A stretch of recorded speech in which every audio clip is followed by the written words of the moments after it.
The next speaker is Dr. Majid Sadeghpour, Political Director of Organization of Iranian American Communities, OIAC.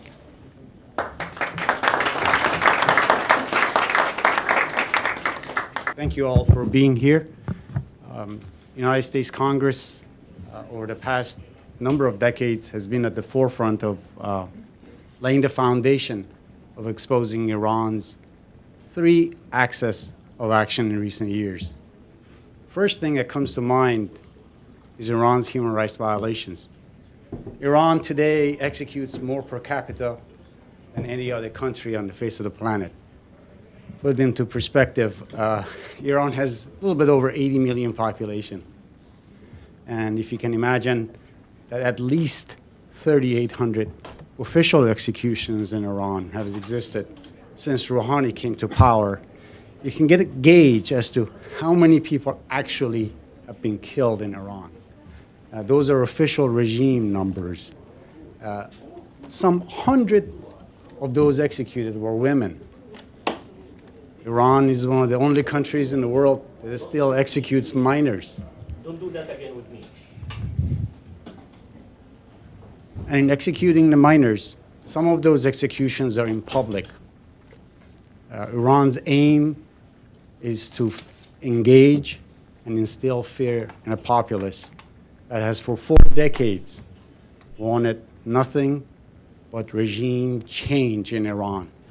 But that does not mean the people of Iran want a foreign military intervention in their country. In fact, we've gathered here to argue the reverse. The international community must support and appreciate the aspiration of the people of Iran for that democratic change. Now let's talk about why Iran commits acts of terrorism within its own borders.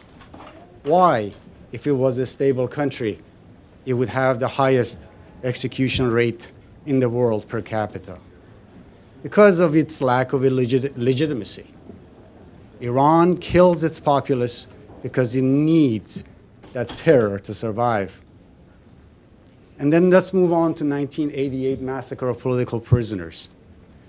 Nearly 30 years ago, Iran executed 30,000 people who were already in prison for political reasons. They had committed no other acts. They were already sentenced to prison.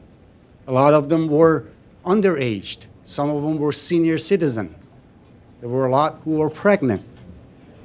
Why would a regime, after the conclusion of Iran-Iraq war, choose to execute 30,000 people in a span of a little bit over 3 months? We argue to you that it is because of its lack of legitimacy and its desire to keep its military apparatus, the Revolutionary Guards, cohesive.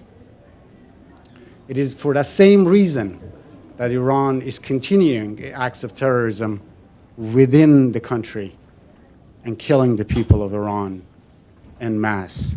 Many of those instances are not known to the general public, to the Western media for sure. Number 2, international terrorism.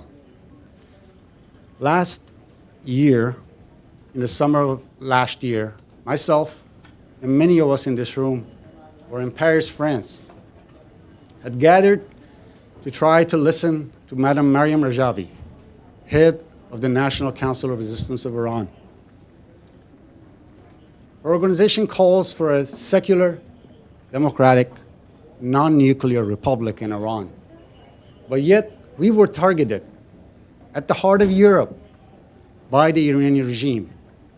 The diplomat, the second or third ranking highest diplomat in the Iranian embassy in Vienna, somehow was allowed to carry in his diplomatic briefcase a military-grade explosive device and carry it on a passenger flight from Tehran to Vienna, and then to drive it across multiple nations to Brussels and literally handed in the streets of Europe to two individuals with a pass to blow up 100,000 people just 5 miles away from Charles de Gaulle Airport. How is that reasonable? Why would the regime engage in such a scenario when it most needs the Europeans?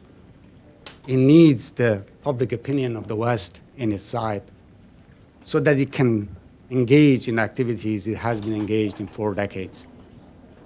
We argue to you, just as we argued before, the reason for that is of a fear of the populace in Iran and a weakness of the regime within the country. It is the protests in Iran. It is the resistance units inside Iran that are enabling it.